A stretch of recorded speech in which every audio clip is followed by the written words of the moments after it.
राधा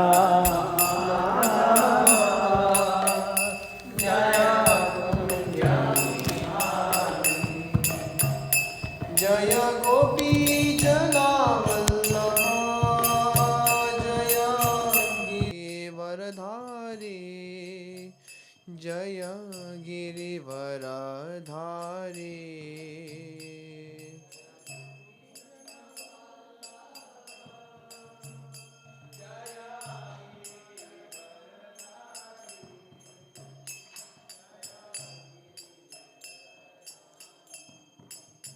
जय गोपी जनावल्लभा जय गिरिवरधारी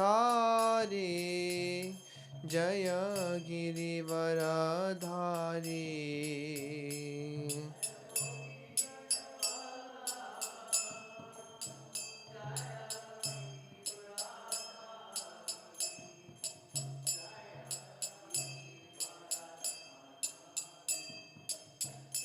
जय यशोदानन्दन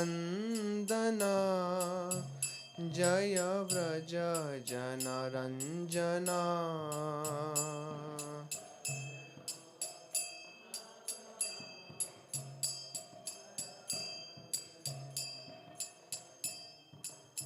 जय यशोदानन्दन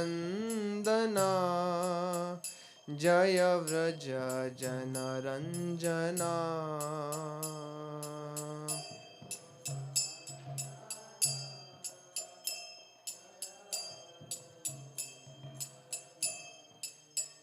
जय यमुनातिरावनचारी जय कुञ्ज बिहारी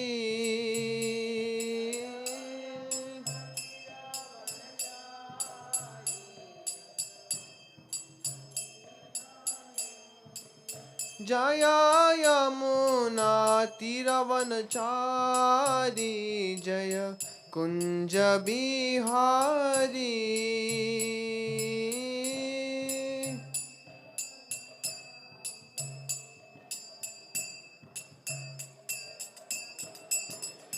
जय राधा माधव जय कुञ्ज बिहारी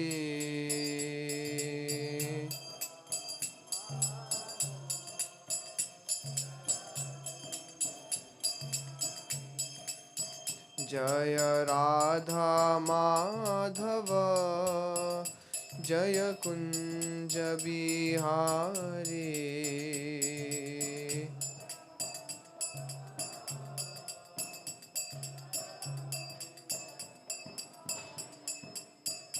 जय गोपी जनवल्लभा जय गिरिवरधारी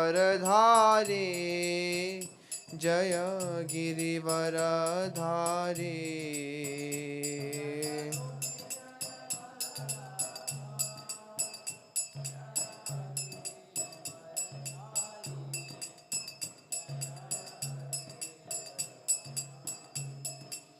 हरे कृष्णा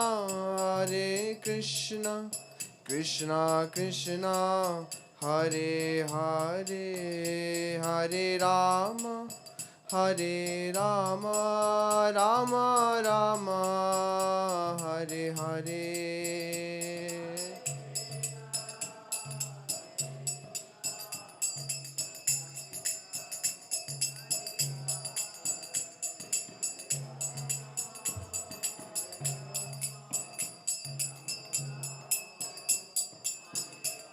हरे कृष्णा कृष्णा कृष्णा हरे हरे हरे राम राम राम हरे हरे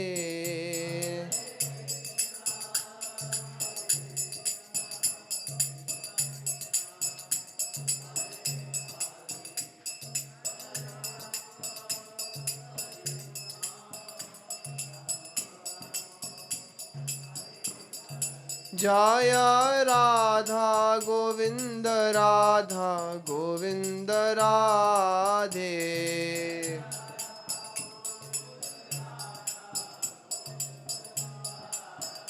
जय राधा गोविंद राधे।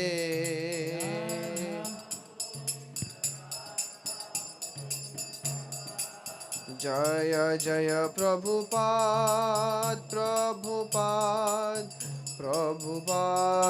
जय Prabhupada.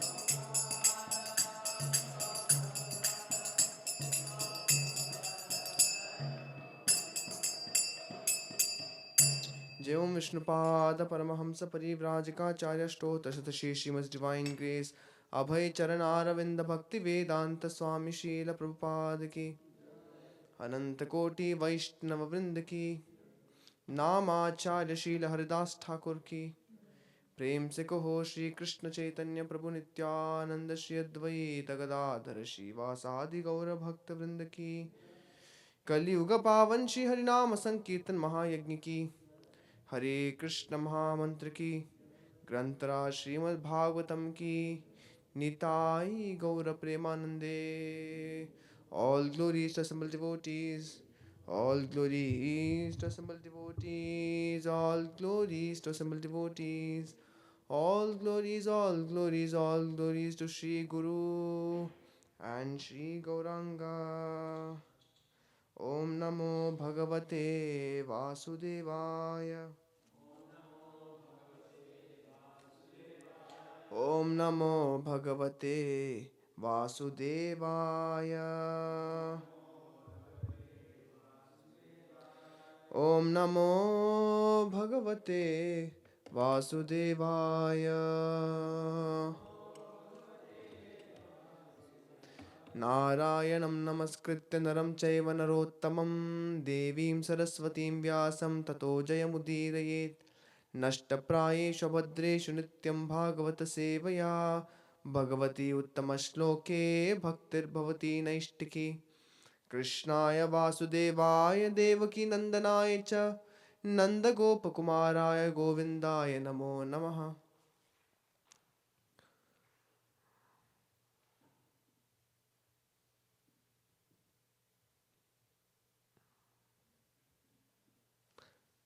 Can I connect my laptop?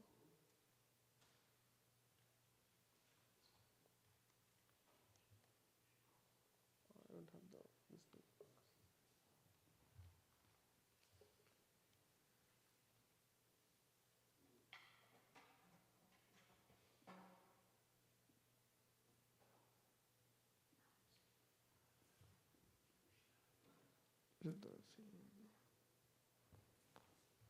Okay, you can see. Yeah.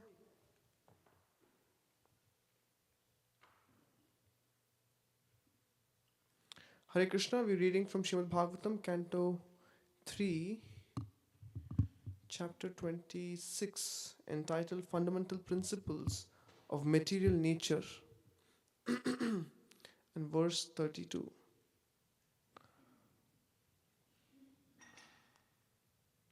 Tamasa cha vikurvanat bhagavat virya chodidat shabdamatram abhutasman nabashrotram tu shabdagam. Tamasa cha vikurvanat bhagavat virya choditat शब्दमात्रम अभूतस्मान् नभश्रोत्रं तु शब्दगम्. तामसा च विकुर्वाणान् भगवद्वीर्यचोदितान् शब्दमात्रम् अभूतस्मान् नभश्रोत्रं तु शब्दगम्.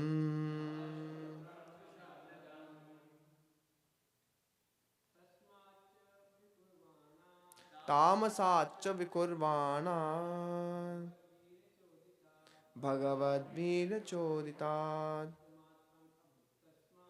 शब्दमात्रम् अभूतस्मान् नभश्रोत्रं तु शब्दगम्. तामसा च विकुर्वाणा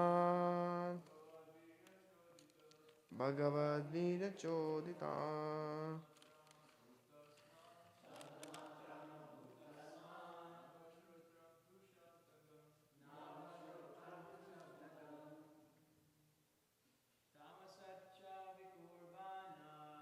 तामसा च विकुर्वाणा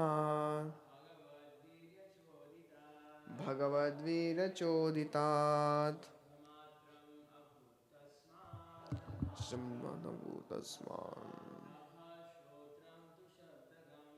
नभश्रोत्रं तु शब्दगम् Mataji तामसा च विकुर्वाणा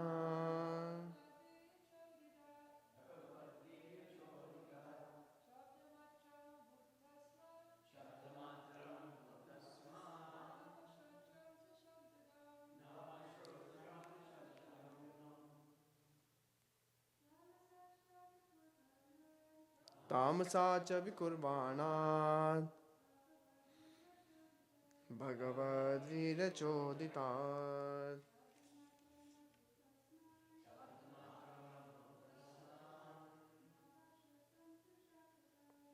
नभश्रोत्रं तु शब्दगम्. Word to word.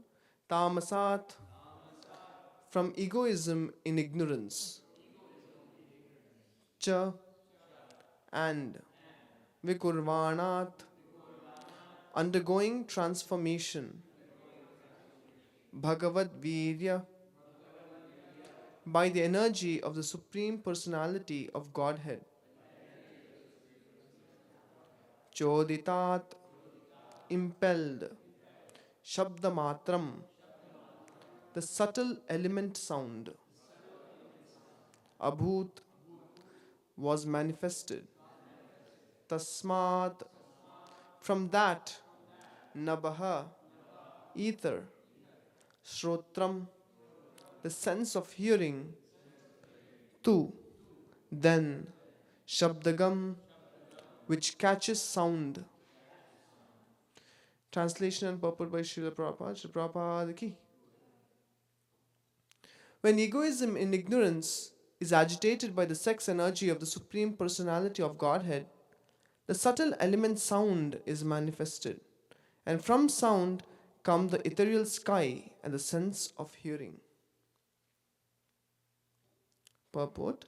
It appears from this verse that all the objects of our sense gratification are the products of egoism and ignorance. It is understood from this verse that by agitation of the element of egoism and ignorance, the first thing produced was sound, which is a subtle form of ether. It is stated also in the Vedanta Sutra that sound is the origin of all objects of material possession, and that by sound one can also dissolve this material existence. Anavriti Shabdat means liberation by sound. The entire material manifestation began from sound, and sound can also end material entanglement if it has a particular potency. The particular sound capable of doing this is the transcendental vibration Hare Krishna. Our entanglement in material affairs has begun from material sound. Now we must purify that sound in spiritual understanding. There is sound in the spiritual world also. If we approach that sound, then our spiritual life begins, and the other requirements for spiritual advancement can be supplied. We have to understand very clearly that sound is the beginning of the creation of all material objects for our sense gratification. Similarly, if sound is purified, our spiritual necessities also are produced from sound. Here it is said that from sound the ether became manifested, and that the air became manifested from ether. How the ethereal sky comes from sound, how the air comes from sky, and how fire comes from air will be explained later on. Sound is the cause of the sky, and sky is the cause of Shrotram, the ear. The ear is the first sense for receiving knowledge. One must give oral reception to any knowledge one wants to receive, either material or spiritual. Therefore, Shrotam is very important. The Vedic knowledge is called Shruti. Knowledge has to be received by hearing. By hearing only can we have access to either material or spiritual enjoyment. In the material world, we manufacture many things for material comfort simply by hearing. They are already there, but just by hearing, one can transform them. If we want to build a very high skyscraper, this does not mean that we have to create it. The materials for the skyscraper, wood, metal, earth, etc., are already there, but we make our intimate relationship with those already created material elements by hearing how to utilize them. Modern economic advancement for creation is also a product of hearing. Similarly, one can create a favorable field of spiritual activities by hearing from the right source. Arjuna was a gross materialist in the bodily conception of life and was suffering from the bodily concept very acutely. But simply by hearing, Arjuna became a spiritualized, Krishna conscious person. Hearing is very important, and that hearing is produced from the sky. By hearing only can we make proper use of that which already exists. The principle of hearing to properly utilize preconceived materials is applicable to spiritual paraphernalia as well. We must hear from the proper spiritual source.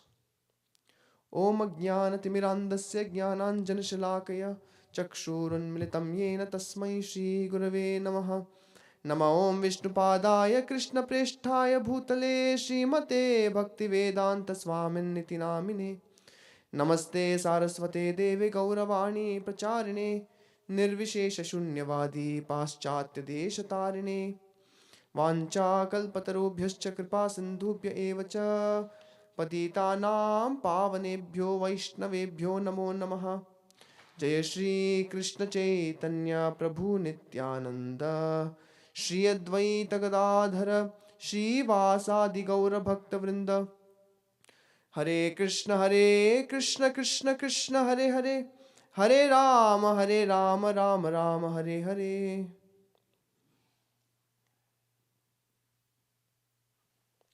Hare Krishna.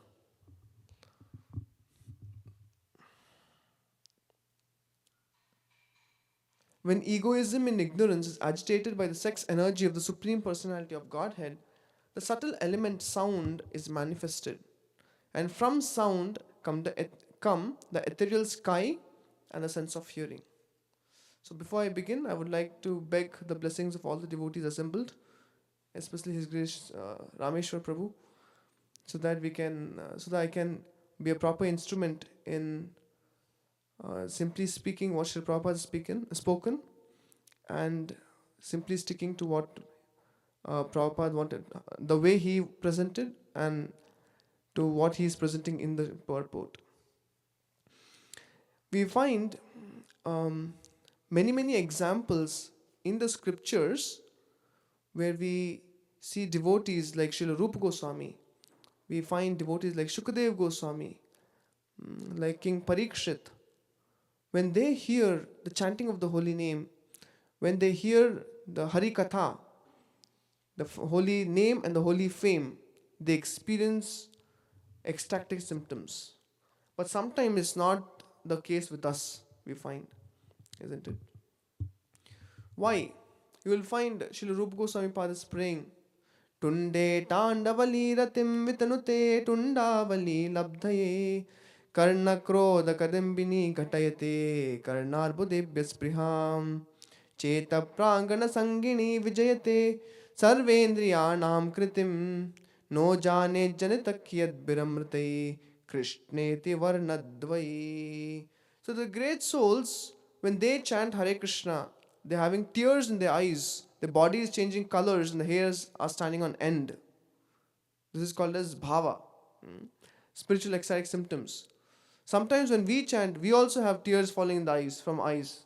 But that's not because of bhava. That's because of, we are thinking, when will my 16 rounds get over?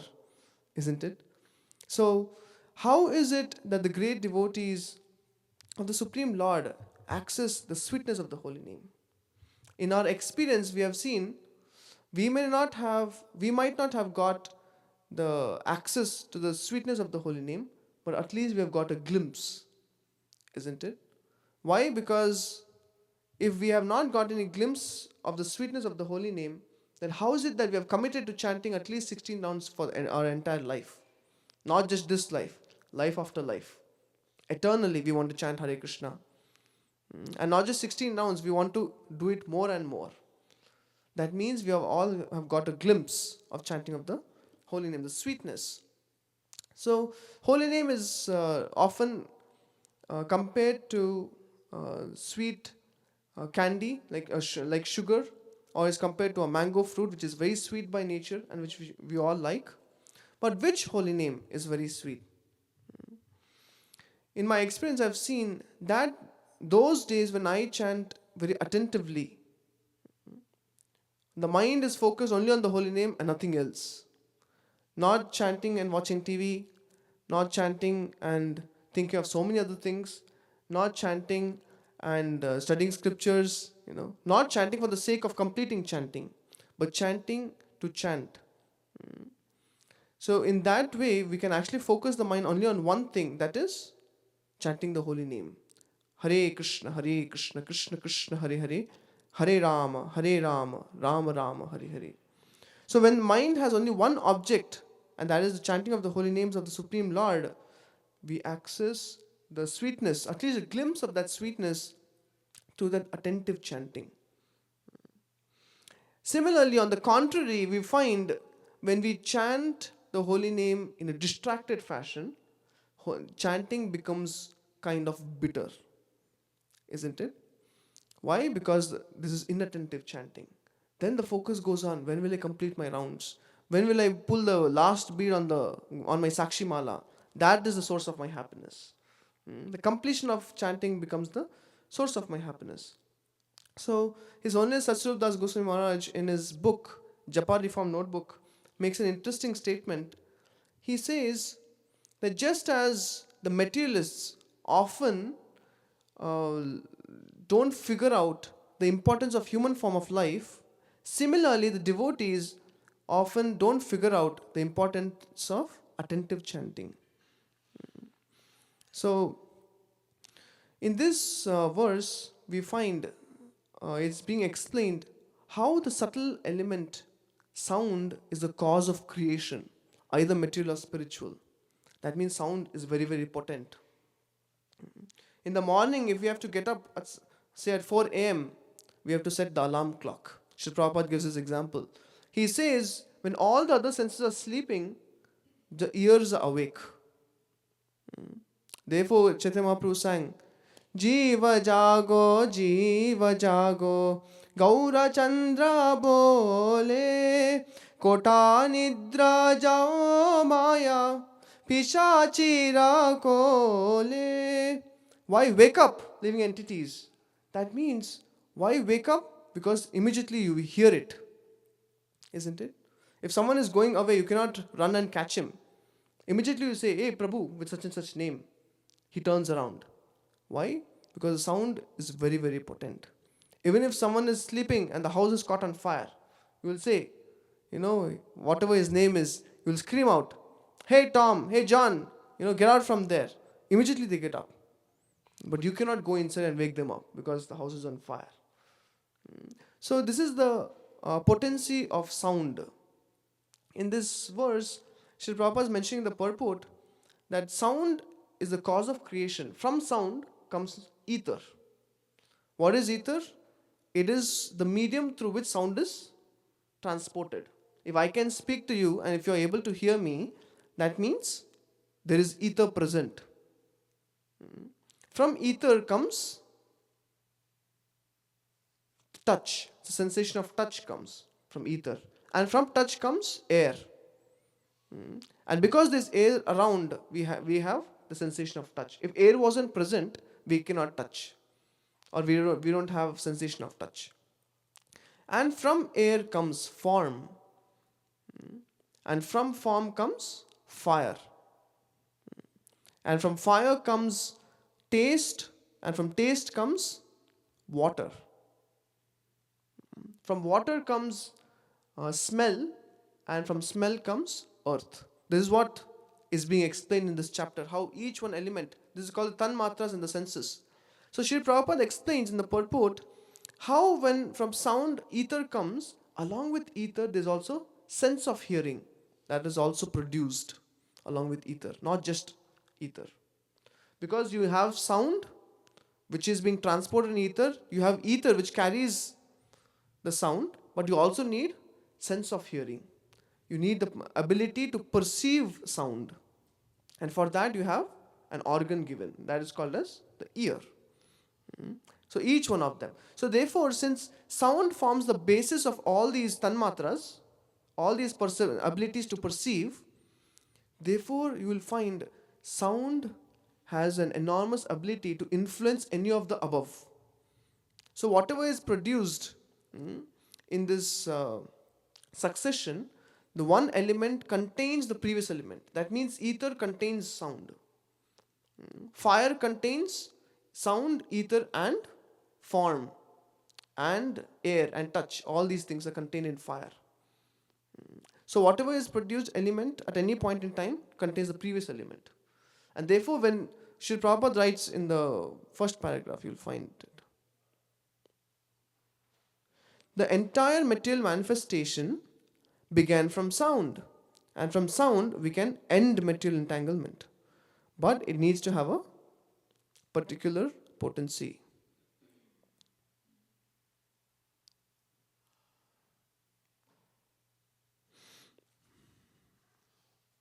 Yeah. If we approach that sound, then our spiritual life begins. That means spiritual sound. Yeah. We have to understand very clearly that sound is the beginning of the creation of material objects for sense gratification. Similarly, if sound is purified, our spiritual necessities are also produced, are also can be produced from sound. So sometimes we have heard such statements as, the paraphernalia of the Supreme Lord is spiritual. But how do you define if something is spiritual? Generally, we think something spiritual means it needs to be Satchidananda, spiritual form. But that's not completeness of things being considered as spiritual.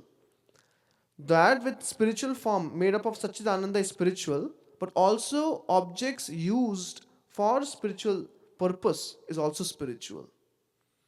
So we find sometimes we say the body of the spiritual master is completely transcendental. But at the same time we also get sick. He also gets sick. He also grows old, seemingly. How is it spiritual? Because spiritual means Satchidananda. No. Anything used for Krishna's service is also spiritual. Because from Krishna's point of view, there is no differentiation between material energy and spiritual energy. For Krishna, everything is spiritual. Because both are his energies. Sri Prabhupada gives the example, just like electricity. Electricity is neither hot nor cold. Electricity, when passed through a refrigerator, gives cold air. Electricity passed through a heater gives you hot air. But is electricity hot or cold? Is neither. Similarly, energy of Krishna is neither material nor spiritual from Krishna's point of view. But there is one energy which can take us away from Krishna. That is material for us. That which can bring us closer to Krishna is spiritual. Arche Vishnu Shiladir Gurush Naramatir Vaishnave Jati Buddhi. Like that Prabodhananda Saraswati Thakur says. He's saying how spiritual vision can degrade into material vision. That means Arche Vishnu Shiladir. One can look at the deity of the Lord and think this deity might just be a stone and nothing else. Who knows if Krishna is really there? Therefore, Arche Vishnu Shila is just as good as a stone. Gurushu Naramatir. One may think the extraordinary spiritual master is to be ordinary. That is materialistic vision. Similarly, Vaishnava Jati Buddhi. One may think, this is a African devotee. That is an American devotee. But he's not as good as Indian devotee. One can think like this. If you go to India, you will find this very prevalent. But that doesn't matter. Most of our spiritual masters are not Indian based. They're all across the globe. isn't it? So in this way, you will find what is most important is the spiritual energy. And when Sri Prabhupada says, find here, he gives the solution as, yeah. The particular sound capable of doing this is the transcendental vibration of chanting Hare Krishna. So, he also says about Anavriti Shabdat. Vedanta Sutra 4.4.22 mentions that by sound everything was produced, by sound everything is destroyed. Similarly, when we actually increase the Sankirtan Yajna, everything, the surrounding becomes spiritual. Our mentality becomes spiritual. Our hearts become transformed. You will also find when we hear from bona fide authority, that heart is transformed. Otherwise, materialistic people have erected so many education institutions across the globe, but where is heart transformation? Is any educational institution producing at least one devotee? Leave devotee. Are they even producing one selfless person? People who come out of education institutions, they come out as arrogant. They think there's no one better than me. They think there is no one more qualified than me. I am the best. Everyone else is below me. This is the type of mentality they come out with. So this goes to show that the education institutions are not actually touching the heart of the conditioned souls. But spiritual sound vibration can. Just by chanting of Hare Krishna. Let me show you a verse.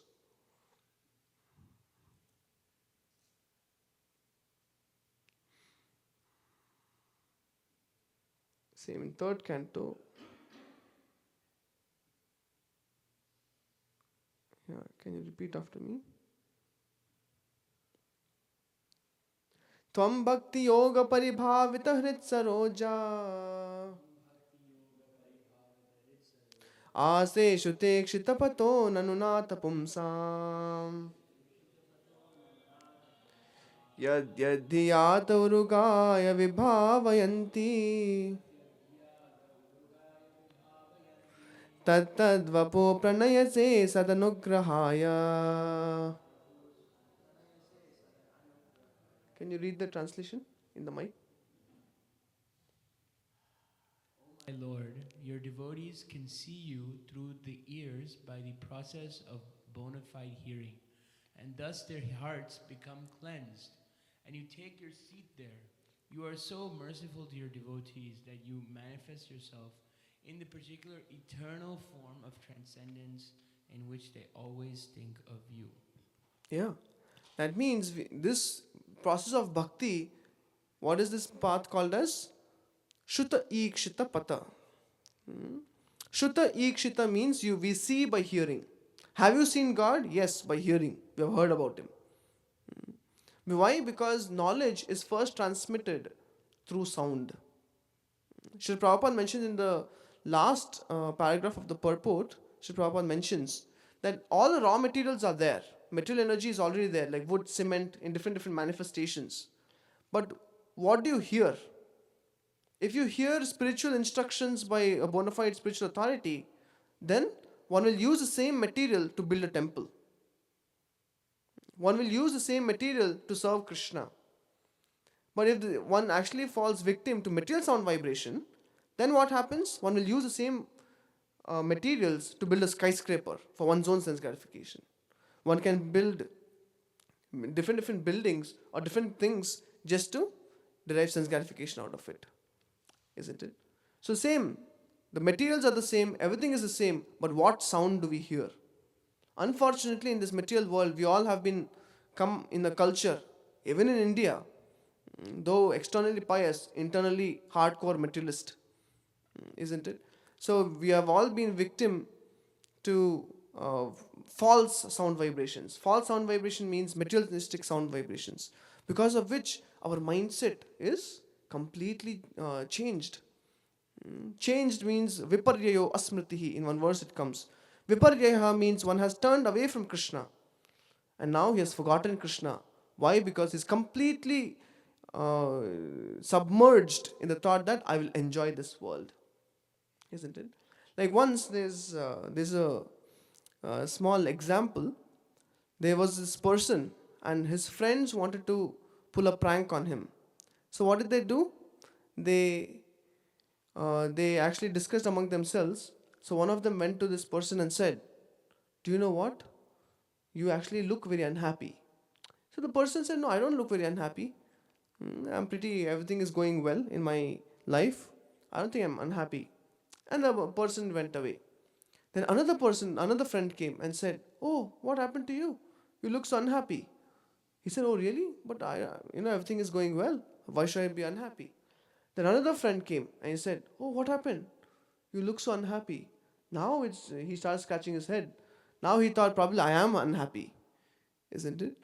And then so when the fourth person went and asked, "How is everything?" He said, "I'm very unhappy." And when he asked why, he said, "I don't know." Isn't it? This is the power of sound vibrations. Constantly we are being bombarded with so many sound vibrations saying that you are the best. What are self-motivation, not these motivational speeches? They tell a person every day morning you have to get up and look in the mirror and say, I am the best. I am the best. This is their daily sadhana. And one should think that I am the most happiest. I am the happiest person. I am the happiest person. I am the happiest person. They should chant like this. This is simply falsely, making them think that everything is good. This is called as ostrich philosophy. What is ostrich philosophy? If you go to, if you can get to see an ostrich, in the times of danger, what does it do? Puts its head in the ground. If a lion is coming, it puts its head in the ground and thinks, actually there is no lion. Just like painkiller, we can call it, actually there is a disease in the body. So what the modern scientists have done, they've invented painkiller. Take this painkiller, there will be no problem. Is there no problem? Definitely there is a problem, but there is no pain. They think they're a little smarter than Krishna. Krishna has kept suffering to help us understand this material world is not the place to be. But they want to be smarter and they try to remove suffering, because of which people don't understand they're diseased. In this way we find falsely, we have even similarly, our mindsets have succumbed to so many vibrations. Now it has become intrinsic. To enjoy has become natural. To serve Krishna has become little difficult, isn't it? Therefore in CC you will find there, in one verse it is said, Nitya Siddha Krishna Prema Sadhya Kabo Nai Shravanadi Shuddha Chitta Karaya Udai. That means the Krishna Prema, love for Krishna, is very intrinsic in the heart of the devotees, in all the living entities. It is dormant. Only the problem is it's in a dormant stage. It's in dormancy.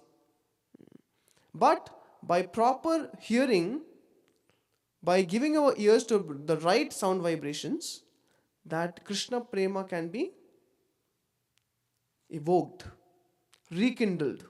It's not lost. It's not something new we are practicing. Krishna tells Arjuna in the Bhagavad Gita, Arjuna, whatever I'm telling you today is not, don't think I'm actually experimenting you and you are my guinea pig. This has been practiced by so many thousands and thousands of Rishi Munis and the sages in the past. And they have perfected their lives. So you also do it. This is Krishna's advice to Arjuna. So in this way you will find those people who have given ears to the proper sound vibration coming from the bona fide scriptures spoken by the bona fide devotees of the Supreme Lord, they have always undergone heart transformation. When Srila Prabhupada came to the West, he came and met the hippies who had basically no philosophy or a hodgepodge of different philosophies, but they were doing intoxication, they were doing sex and whatnot. But Srila Prabhupada was the transporter of the genuine, the bona fide sound vibration. And what was the potency? Hare Krishna was the household word. It spread across the globe like wildfires, forest fires, isn't it? So similarly in the scriptures you will find in the Bhagavad Gita, Krishna spoke the Bhagavad Gita to Arjuna. Prabhupada calls Arjuna as a gross materialist in the purport. Why? Just to highlight the glory of the holy name and the holy guidance given by Krishna. When Arjuna heard this Bhagavad Gita, finally he told Krishna, Nashta moha smriti labdha. That means, oh, now all the illusion is gone, and finally now I remember. To serve you, my Lord, is my actual duty, is the only duty, isn't it? And then when Krishna asked Arjuna, what do you want? I've spoken the Gita to you. Now you're free to do anything and everything you want. Do as you like. What did Arjuna say? Karishye vachanam tava. This is the symptom of a person who has understood Bhagavad Gita. He wants to please Krishna in the way Krishna will be pleased. He doesn't want to serve Krishna in the way I want to be pleased. Isn't it? Therefore, Karishye vachanam tava. My dear Lord, whatever you want me to do, that's what I will do. And what did Krishna say? Ma manusmara yuddhacha. So now I instruct you, you fight, but while remembering me. So in this way, you also find Shukadeva Goswami was an impersonalist. But as he went into the forest and heard these woodcutters, the disciples of Vyasadeva, recite the glories of the Supreme Lord, immediately his heart underwent transformation. From an impersonalist, he became a great Rasika Bhakta, from whom King Parikshit heard, from whom Vyasadeva sat and heard, from whom his Param Guru Narad Muni also sat and heard. Isn't it? So this is the potency of the glories of Krishna. Similarly, you will find in Rukmini, how did Rukmini develop love for Krishna? Did she know about Krishna from childhood? She had never seen him. She had only heard about him. See, so there's nice Rukmini's love letter in 52nd chapter, 10th canto. This is the first verse. See, it's written. Shri Rukmini said in her letter. This letter is being read by Brahmana to Krishna. Shri Rukmini Vacha. Please repeat. Shrutva gunan bhuvana sundara shinvatam te nirvishya karna vivarai haratongatapam rupam drisham drishimatam akhilartalabham tvai achyuta vishati chittam apatrapam me. Can you read?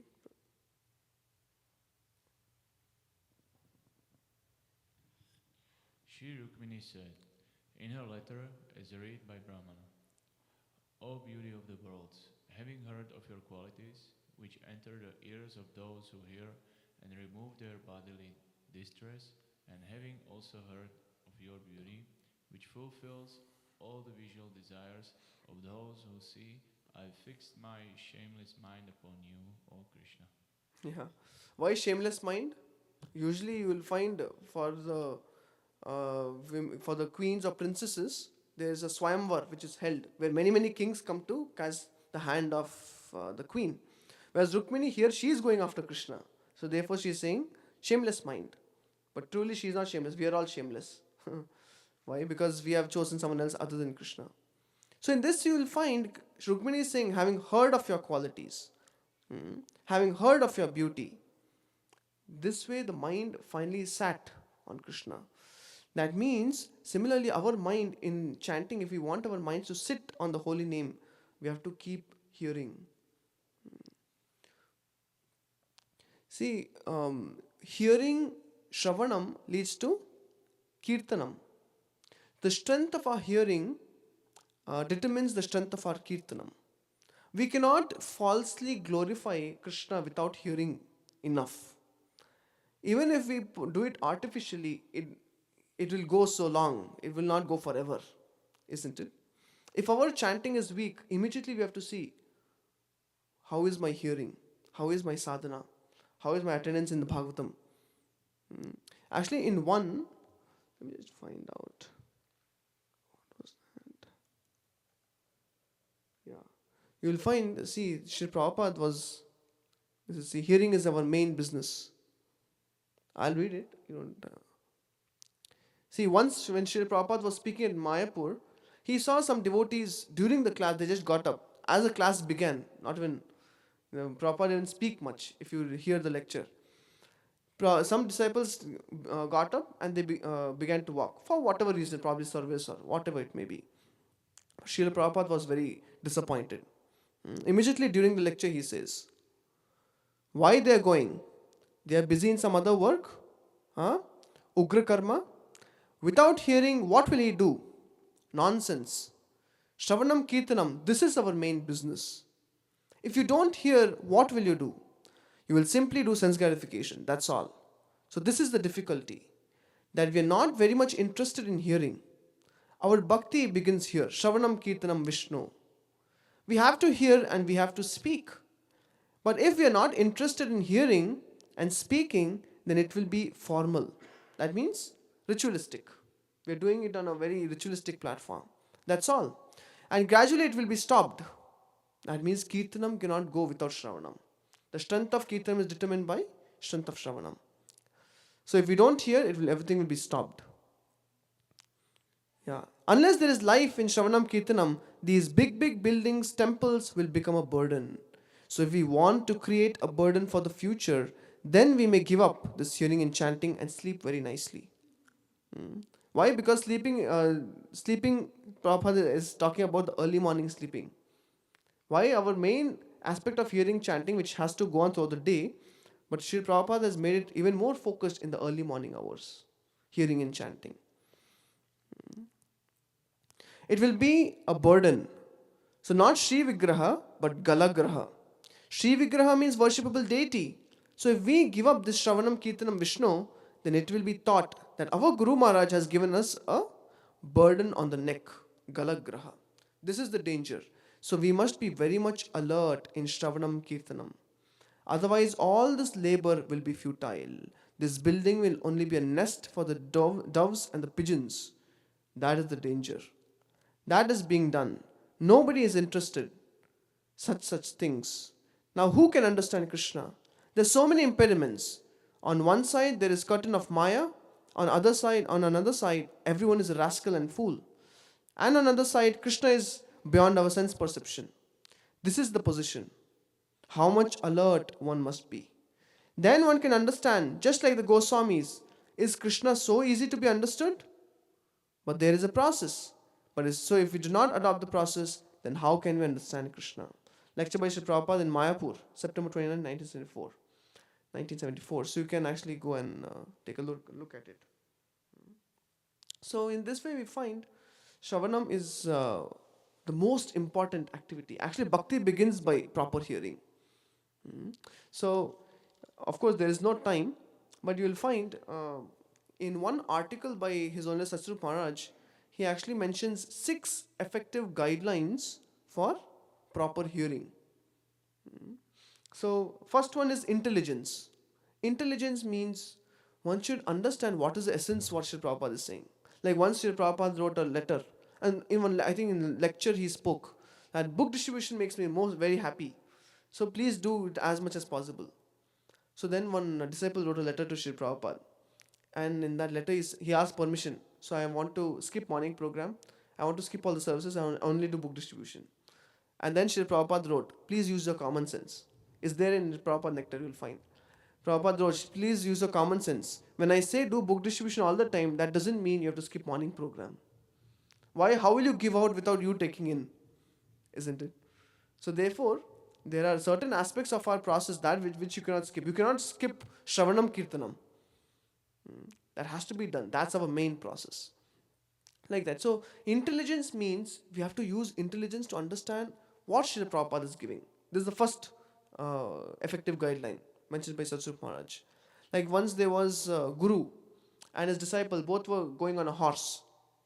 So as they both were going, some books fell down. And they proceeded. The disciples saw them falling down, but he didn't do anything. So they just proceeded. And later when at some point they had to get down to take bath or something. There was a river nearby. So then Guru noticed some of his books are missing. So then what to do? He asked the disciple, have you seen these books? He said, yeah, they just 10 minutes ago they just fell down somewhere. So Guru asked, why didn't you tell me anything? And the disciple said, but you never told me that if anything falls down, I have to give it to you. This is not one of your instructions.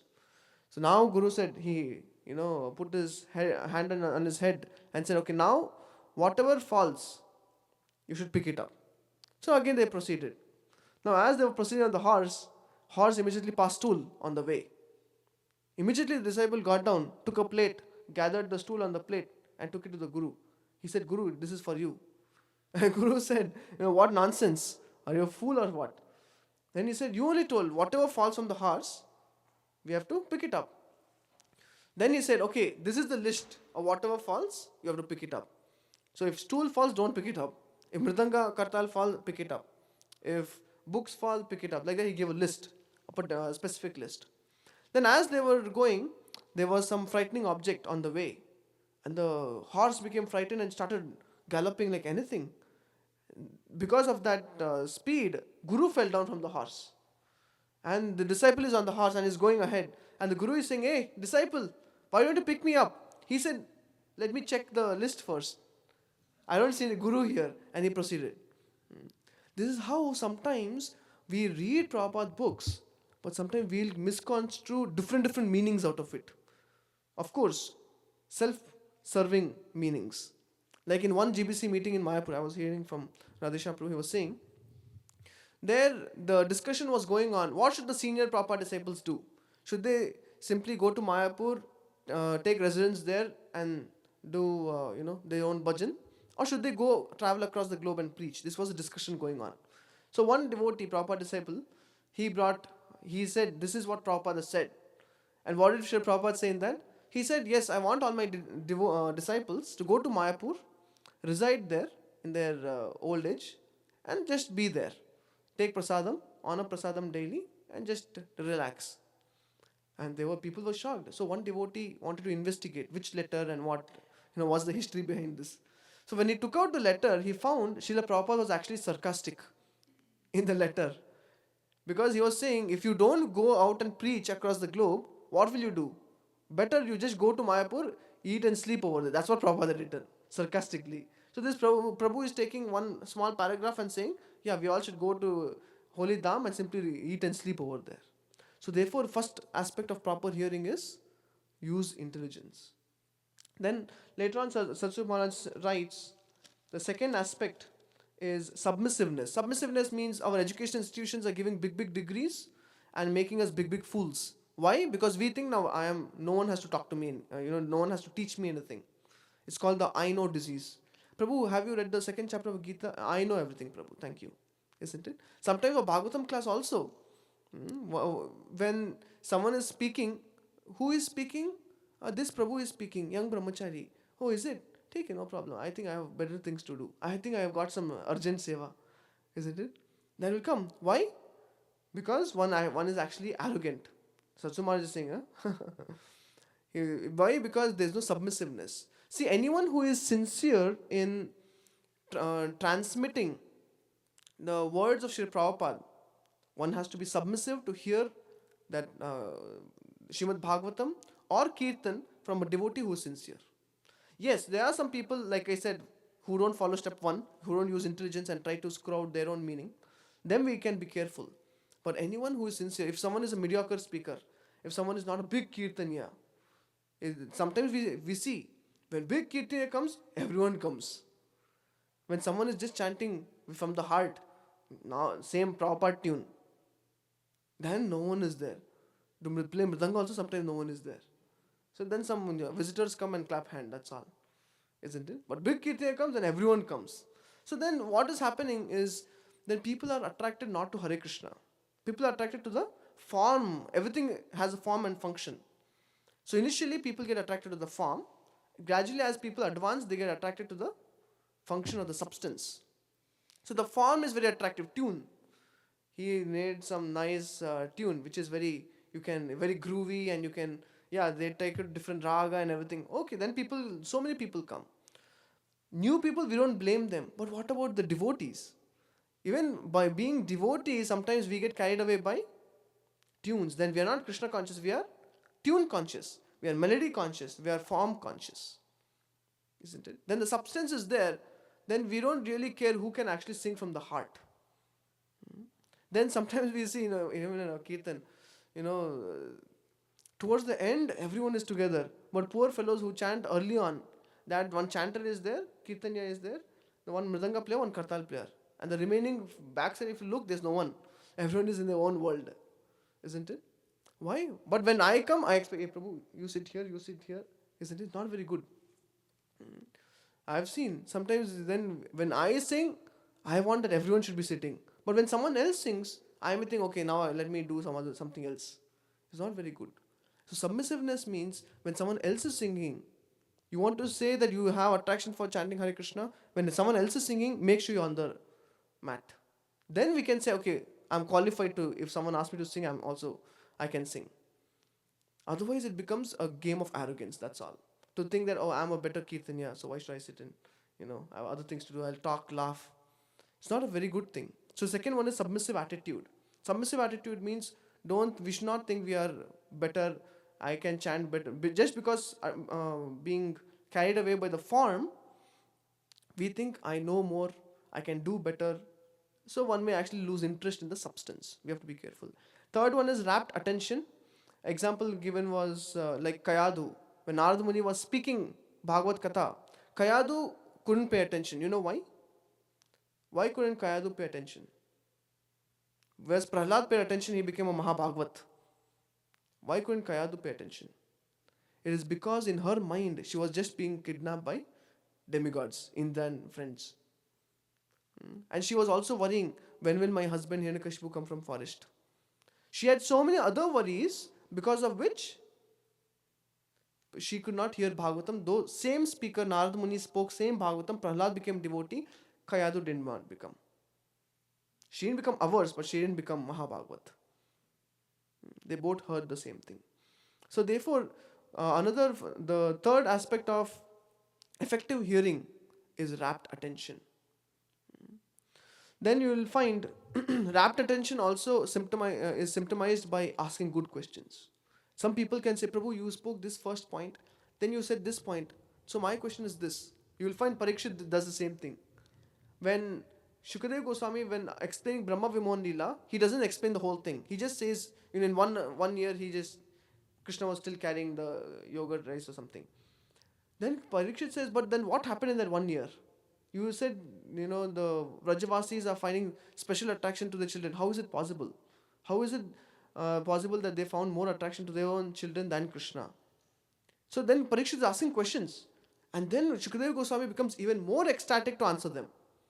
Just like in the beginning of Bhagavatam. Sut Goswami hears the sages of Naimisharnya's questions and says, Munayo sadhu prishtoham bhavadbir loka mangalam yadkita krishna samprashno yayatma suprasidati. He glorifies the questions asked by the six sages of Naimisharanya, the sages of Naimisharanya. Why? He says, because the questions you are asking pertains to Supreme Lord Shri Krishna. Therefore, you guys are intelligent, you're asking an intelligent question, and therefore, I'm happy to speak. Then the fourth comes as hearing from bona fide authority. Then the fifth one is rules and regulations. Why? Because a sinful mind cannot the sinful mind cannot sit on the holy name. So therefore we have to follow yama niyama, rules and regulation. No meat eating, no gambling, no illicit sex, so all these things. And what are the do's? Get up early, sleep early, follow Vaishnava etiquette, this and that. So there's rules and regulations. Then the sixth one is strictly follow the order of the spiritual master. That is also important. Why? Because sometimes one may think I'm a very great devotee, I have so much taste for chanting Hare Krishna, let me just go to Dham and chant. But spiritual master sometimes doesn't want to do it. You will find during Srila Prabhupada times, one such disciple went to Vrindavan and he was sitting and he told Prabhupada that I want to go to Radhakund or somewhere and chant 64 rounds. Prabhupada was not happy with this, but he anyway went. And he said, I know, in the heart of hearts, Srila Prabhupada wants me to chant all night, all day. He did it for a couple of years. Then some years later, when devotees were in India, some place, they found him filling petrol in petrol station. They asked, what happened to your vow of chanting all the time in Radhakund? He said, no, I have chanted enough now. Now I want to earn money. Isn't it? So you'll find, so therefore, sixth point is strictly follow the order of the spiritual master. So first one is intelligence, submissiveness, rapt attention, hearing from bona fide authority, following rules and regulations, and strictly following the order of the spiritual master. When we do this, then we will not commit silly mistakes in spiritual life. Then when we chant Hare Krishna, see, hearing means hearing two things: holy name, holy fame. Then when we chant, we will chant with longing to advance in spiritual life. So there's so much to say. Sorry for going over time. So I don't know, maybe one question. I don't want to sound arrogant by not taking a question. Yeah.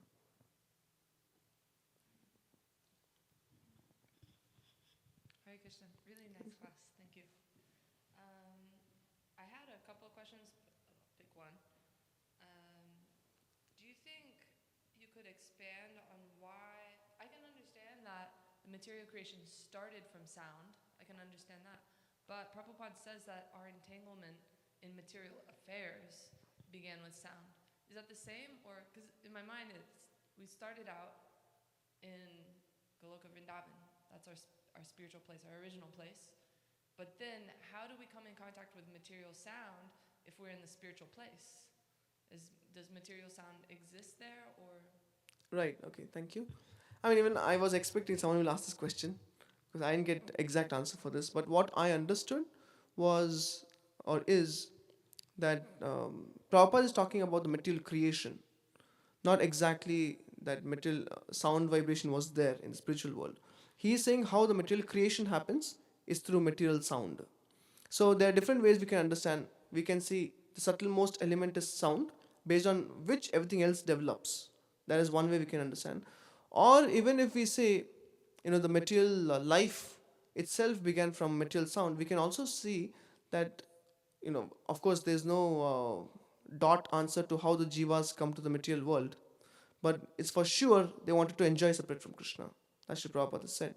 So that itself is a material sound.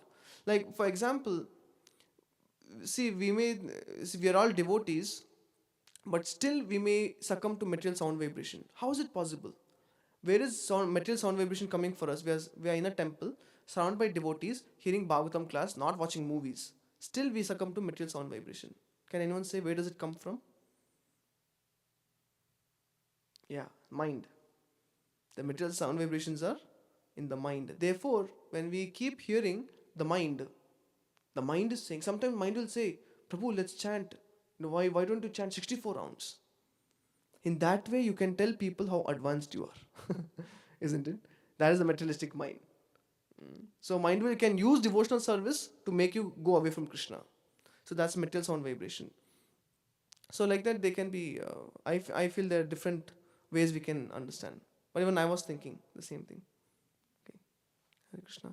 So Grantha Srimad Bhagavatam ki, Srila Prabhupada ki, Itai Gaur Premanande.